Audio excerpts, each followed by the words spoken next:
Janji Calvin Verdonk untuk Indonesia. Usai imbang lawan Australia. Jadi pahlawan timnas Indonesia saat imbangi Australia. Maarten Paes dipuji habis Shin Tae-yong. Hasil timnas Indonesia versus timnas Australia. Skor 0-0. Yang belum dirasakan Jay Etzes di timnas Indonesia. Apakah itu? Laga timnas Indonesia versus Australia. Rumput GBK masih saja burik bocel-bocel sampai tendangan Sandy Walsh jadi korban. Shin Tae-yong puas timnas Indonesia raih poin dari Arab Saudi dan Australia. Bagaimana lawan Bahrain dan Cina nanti? Tak ikut bus timnas Indonesia, Maarten Paes langsung balik ke AS. Justin Hubner, rajanya kartu kuning. Shin Tae-yong ungkap alasan pilih mainkan Wahyu Prasetyo ketimbang Asnawi Mangkualam di laga timnas Indonesia versus Australia. Namun sebelum lanjut ke pembahasannya, alangkah baiknya untuk tekan tombol like dan subscribe-nya ya guys. Jika sudah, mari kita lanjut. Janji Calvin Verdonk untuk Indonesia. Usai imbang lawan Australia, bek sayap kiri timnas Indonesia Calvin Verdonk berjanji akan berusaha bekerja lebih keras lagi usai raih 1 poin melawan Australia di laga kedua grup C putaran ketiga kualifikasi Piala Dunia 2026. Timnas Indonesia sejauh ini telah meraih 2 poin dari 2 pertandingan pertama di grup C pada putaran ketiga kualifikasi Piala Dunia 2026. Indonesia mampu menahan Arab Saudi 1-1 pada laga pertama di Jeddah. Kemudian Calvin Verdonk dan kawan-kawan harus bermain imbang 0-0 melawan Australia pada laga kedua di Stadion Utama Gelora Bung Karno, Senayan, Jakarta. Calvin Verdonk menilai 1 poin melawan Arab Saudi dan 1 poin melawan Australia semakin membuat timnas Indonesia yakin bisa bersama-sama meraih hasil yang lebih baik pada pertandingan selanjutnya. Awal yang kuat akan menentukan langkah. Kami meraih 1 poin lawan Australia, tetapi di laga berikutnya kami akan berusaha lebih keras. Kita lakukan ini bersama-sama, ucap Calvin Verdonk. Timnas Indonesia sudah semakin dekat untuk lolos ke Piala Dunia 2026. Syarat timnas Indonesia lolos Piala Dunia 2026 adalah finish di posisi 2 besar grup C. Saat ini timnas Indonesia berada di peringkat keempat klasemen sementara grup C dengan torehan 2 poin dari 2 pertandingan yang dijalani. Jika gagal final 2 besar di grup C, timnas Indonesia juga masih berpeluang lolos ke Piala Dunia 2026 melalui putaran keempat kualifikasi Piala Dunia 2026. Syaratnya harus bisa finish di peringkat ketiga atau keempat klasemen akhir grup C. Meski demikian, putaran ketiga kualifikasi Piala Dunia 2026 masih panjang, timnas Indonesia masih memiliki 8 pertandingan lagi di grup C. Terdekat timnas Indonesia akan menjalani 2 laga tandang melawan Bahrain di Rifah pada 10 Oktober, kemudian menghadapi Cina di Qingdao pada 15 Oktober mendatang. Jadi pahlawan timnas Indonesia saat imbangi Australia. Maarten Paes dipuji habis Shin Tae-yong. Maarten Paes menjadi pahlawan timnas Indonesia karena penampilannya skuad Garuda dapat mengimbangi Australia. Timnas Indonesia bermain imbang 0-0 kontra Australia di Stadion Utama Gelora Bung Karno, Senayan, Jakarta Pusat. Timnas Indonesia kalah segalanya dari Australia, termasuk statistik. Untungnya skuad Garuda memiliki Maarten Paes. Maarten Paes mencatatkan 5 penyelamatan penting untuk timnas Indonesia. Jika bukan karena performanya, mungkin skuad Garuda sudah kalah. Pelatih timnas Indonesia Shin Tae-yong tidak segan memuji Maarten Paes. Kiper FC Dallas di Liga Amerika Serikat itu juga disebut bermain impresif ketika imbang 1-1 kontra Arab Saudi. Pada pertandingan pertama dan kedua, Maarten Paes sama-sama menunjukkan performa yang bagus, ujar Shin Tae-yong. Sebagai pemain paling belakang, ia memimpin tim dengan baik. Kedepannya akan menjadi lebih baik jika kompak satu sama lain. Kehadiran Maarten Paes membuat gawang timnas Indonesia susah ditembus. Kualitasnya sebagai penjaga gawang di kompetisi negeri Paman Sam memang tidak perlu diragukan. Hasil Timnas Indonesia versus Timnas Australia. Skor 0-0. Timnas Indonesia kembali mendapatkan hasil positif di lanjutan grup C kualifikasi Piala Dunia 2026 zona Asia. Berhadapan dengan Timnas Australia, skuad Garuda berhasil bermain imbang dengan skor 0-0. Di laga ini, Australia memang bisa dikatakan tampil lebih dominan dari Indonesia. Namun permainan disiplin anak asuh Shin Tae-yong membuat gawang Indonesia tidak kebobolan di laga ini. Berkat hasil ini, Timnas Indonesia berhasil menempati peringkat 4 klasemen, sementara grup C dengan raihan 2 poin, disusul Australia di peringkat kelima dengan raihan 1 poin. Bermain di Stadion Utama Gelora Bung Karno, Timnas Indonesia langsung tampil mengancam. Baru beberapa menit laga berjalan, Sandy Walsh dan Rafael Struijk memaksa Matt Ryan melakukan penyelamatan untuk menghalau bola dari gawang Australia. Timnas Australia tidak tinggal diam begitu saja. Perlahan tapi pasti, mereka mulai mendominasi penguasaan bola dan membombardir pertahanan Indonesia. Maarten Paes melakukan penyelamatan krusial untuk menghentikan tendangan keras Hari Soutar yang memanfaatkan kemelut di depan gawang Indonesia. Di menit ke-33, gawang Indonesia nyaris dibobol oleh Iran Kunda, namun beruntung tendangannya hanya mengenai tiang gawang, lalu bola muntah berhasil diamankan oleh Paes. Paes lagi-lagi membuat penyelamatan krusial untuk menghentikan peluang berbahaya dari Craig Goodwin. Hingga babak pertama berakhir, skor 0-0 berhasil dipertahankan Timnas Indonesia. Di jeda pertandingan, Shin Tae-yong membuat satu pergantian pemain. Rafael Struijk ditarik dan digantikan oleh Witan Sulaiman. Namun di babak kedua ini, Timnas Indonesia bisa lebih tampil mengancam. Beberapa kali serangan balik Indonesia mampu membuat lini pertahanan Australia kerepotan. Namun di babak kedua ini, Maarten Paes masih terus bekerja keras.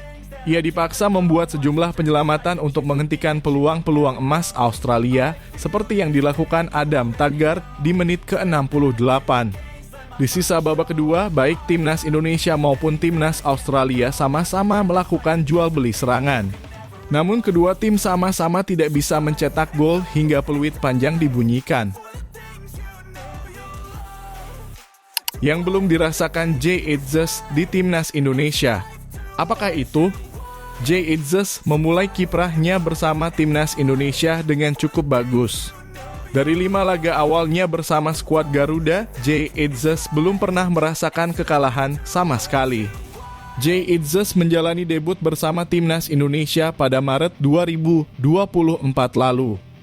Ketika itu pemain berusia 24 tahun tersebut membela Indonesia pada 2 laga melawan Vietnam.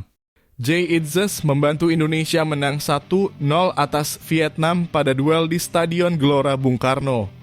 Setelah itu, bek tengah asal klub Venezia tampil apik dan mencetak gol saat Indonesia menang 3-0 atas Vietnam di Stadion Maidin.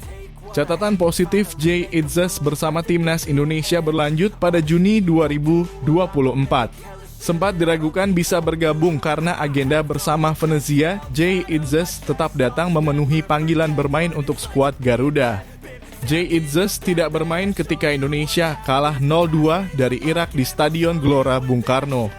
Jay Itzes duduk di bangku cadangan karena tidak cukup bugar karena baru saja datang dari Italia jelang pertandingan. Setelah itu ketika Indonesia menjamu Filipina, Jay Itzes dimainkan sejak menit awal. Pemain 24 tahun itu bermain sangat solid dan memastikan Indonesia tidak kebobolan menang 2-0. Setelah performa apik itu, Jay Itzes dapat hadiah spesial. Dia dipercaya jadi kapten saat Indonesia bertemu Arab Saudi dan Australia. Jay Itzes selalu tampil penuh pada 2 laga itu. Indonesia pun imbang pada laga lawan Arab Saudi dan Australia. Jay Itzes selalu bermain penuh pada 5 laga yang dimainkan bersama Timnas Indonesia. Pada 5 laga itu, Indonesia juga tidak pernah kalah. Indonesia 3 kali menang dan 2 kali imbang. Laga Timnas Indonesia versus Australia. Rumput GBK masih saja burik bocel-bocel sampai tendangan Sandy Walsh jadi korban.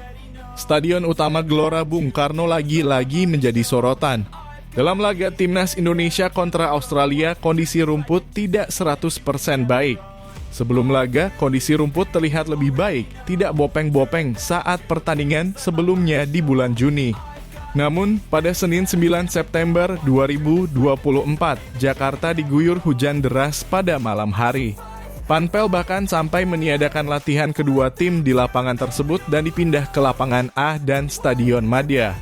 Ternyata, upaya tersebut juga tidak berhasil. Rumput GBK tidak maksimal saat hari pertandingan. Banyak rumput yang bocel-bocel terlepas. Ada sebuah momen di menit awal saat Sandy Walsh akan menendang bola ke arah gawang Australia. Bola justru mengenai rumput yang terlepas dari tanah. Kondisi rumput yang tidak mulus juga membuat alur serangan Timnas Indonesia tidak maksimal. Stadion utama Gelora Bung Karno sudah dikosongkan dari agenda non-bola sejak FIFA Matchday periode sebelumnya. Rumput ditanam ulang, namun ternyata belum maksimal. Shin Tae-yong puas Timnas Indonesia raih poin dari Arab Saudi dan Australia. Bagaimana lawan Bahrain dan Cina nanti? Timnas Indonesia meraih 1 poin kala menghadapi Australia di matchday kedua grup C putaran ketiga kualifikasi Piala Dunia 2026 zona Asia. Hasil ini membuat tim Garuda sudah mengoleksi 2 poin dari 2 laga melawan tim kuat. Timnas Indonesia bermain imbang tanpa gol saat menghadapi Australia di Stadion Utama Gelora Bung Karno, Senayan, Jakarta. Dengan hasil ini, tim Garuda sudah mengoleksi 2 poin setelah pada laga pertama bermain imbang 1-1 di markas Arab Saudi. Meraih poin dalam 2 pertandingan melawan 2 tim langganan Piala Dunia membuat Shin Tae-yong cukup puas. Namun pelatih asal Korea Selatan itu menegaskan rasa puasnya terhadap performa dan kerja keras yang diperlihatkan oleh anak asuhnya. Dalam pertandingan melawan Arab Saudi dan Australia, para pemain sangat bekerja keras dan bermain bagus. Jadi saya puas karena mereka sudah melakukan apa yang bisa mereka lakukan, tegas Shin Tae-yong. Setelah bertandang ke markas Arab Saudi dan menjamu Australia pada FIFA Matchday September 2024, Timnas Indonesia akan menjalani 2 laga tandang di kualifikasi Piala Dunia 2026 zona Asia pada Oktober 2024. Rencananya Timnas Indonesia bertandang ke Bahrain National Stadium di Rifah pada 10 Oktober 2024. Setelah itu, tim Garuda harus bertandang ke markas Cina di Qingdao Youth Football Stadium pada 15 Oktober 2024. Mengenai 2 pertandingan yang digelar pada Oktober 2024 itu, Shin Tae-yong menegaskan bahwa apa yang dipersiapkan oleh Timnas Indonesia tak berbeda dengan ketika menghadapi Arab Saudi dan Australia.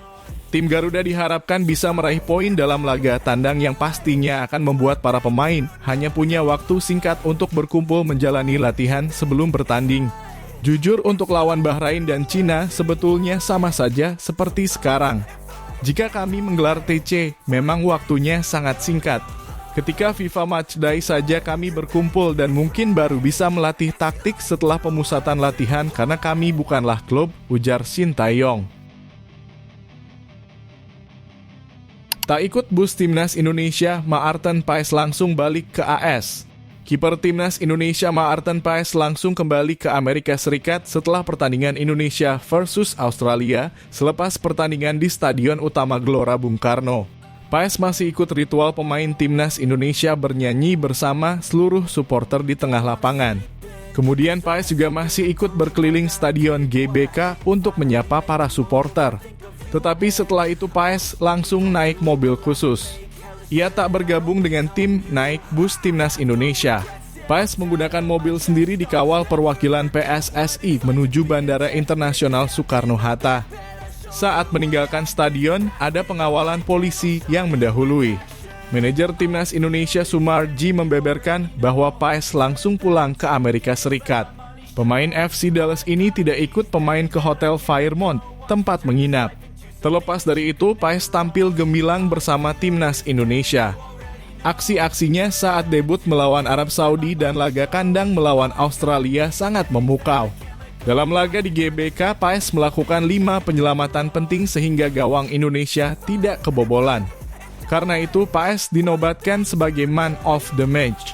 Setelah ini, timnas Indonesia akan kembali berkumpul untuk pertandingan melawan Bahrain dan Cina. 2 pertandingan ini berlangsung pada Oktober nanti di kandang lawan.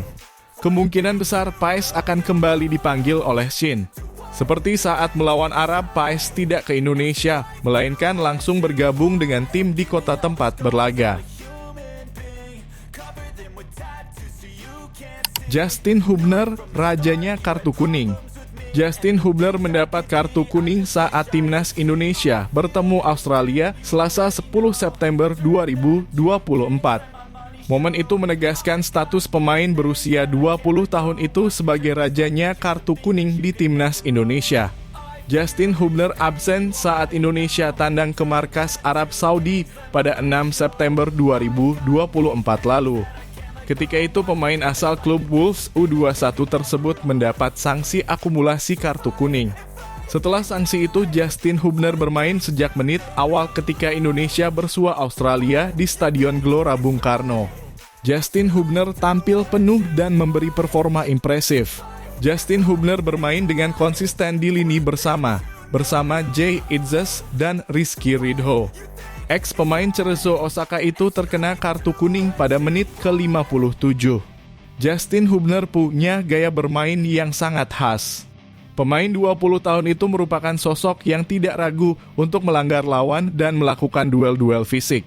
Jadi, dia sering mendapat kartu kuning. Dari 10 laga terakhir bersama timnas Indonesia, Justin Hubner mendapatkan 6 kartu kuning. Catatan ini juga meliputi penampilan Justin Hubner bersama Indonesia U23. Tidak ada yang sama dengan gaya bermain Justin Hubner. Fans timnas Indonesia bahkan memberikan julukan preman pada Justin Hubner. Namun Justin Hubner juga harus punya perhitungan matang soal jumlah kartu kuning yang didapat. Sebab jika terlalu sering mendapat kartu kuning, Hubner akan sering absen karena akumulasi dan merugikan tim. Justin Hubner pernah menjelaskan lewat siniar Mark Talks tentang gaya bermainnya yang keras. Berbicara dengan Mark Klok, Justin Hubner mengaku ada 2 orang yang mempengaruhi gaya bermainnya. Ayahku juga seperti itu. Ayahku benar-benar gila di lapangan. Ia selalu berjuang di lapangan. Kupikir ada sesuatu yang kupelajari. Itulah yang saya inginkan, kata Justin. Selain ayahnya, Justin Hubner juga banyak dipengaruhi oleh sang idola yakni Sergio Ramos. Ia sangat gila tapi benar-benar baik. Ia merupakan idola saya, kata Justin Hubner. Shin Tae-yong ungkap alasan pilih mainkan Wahyu Prasetyo ketimbang Asnawi Mangkualam di laga timnas Indonesia versus Australia. Shin Tae-yong memberikan alasan memainkan Wahyu Prasetyo ketimbang Asnawi Mangkualam di laga timnas Indonesia kontra Australia. Sang pelatih mengatakan hal itu dilakukan karena dirinya ingin timnas Indonesia bermain lebih bertahan. Timnas Indonesia sukses mendapat 1 poin usai menahan imbang Australia 0-0 di Stadion Utama Gelora Bung Karno. Ini merupakan laga kedua grup C babak ketiga kualifikasi Piala Dunia 2026 zona Asia. Terdapat momen yang cukup menyita perhatian pada laga itu, tepatnya pada menit ke-86. Momen yang dimaksud adalah Shin Tae-yong memainkan Wahyu Prasetyo untuk menggantikan Sandy Walsh. Padahal di bangku cadangan masih ada sosok Asnawi Mangkualam. Terkait hal itu, Shin Tae-yong mengatakan kalau pilihan itu sejatinya merupakan pilihan yang sulit. Juru taktik asal Korea Selatan itu harus melakukan keputusan itu karena dia ingin memperkuat lini pertahanan timnas Indonesia agar tidak kecolongan di menit-menit akhir. Sebagai pelatih kepala, setiap saat saya harus membuat keputusan yang sulit. Meskipun saya sudah mempersiapkan berbagai hal, terkadang saya perlu membuat keputusan yang lebih baik berdasarkan situasi yang terjadi, kata Shin Tae-yong. Saya memilih Wahyu daripada Asnawi karena saya memilih untuk lebih bertahan. Hasil imbang kontra Australia membuat timnas Indonesia mengoleksi 2 poin dan tetap berada di urutan 4 di klasemen sementara grup C, sementara Australia ada di urutan 5 dengan 1 poin. Timnas Indonesia akan kembali melanjutkan perjuangannya pada bulan Oktober mendatang. Mereka akan melakoni 2 laga tandang dengan melawan Bahrain dan Cina. Sesuai jadwal yang ada, Timnas Indonesia akan bertandang ke markas Bahrain. Setelah itu lanjut melawat ke Cina di Qingdao Youth Football Stadium pada 15 Oktober 2024 mendatang.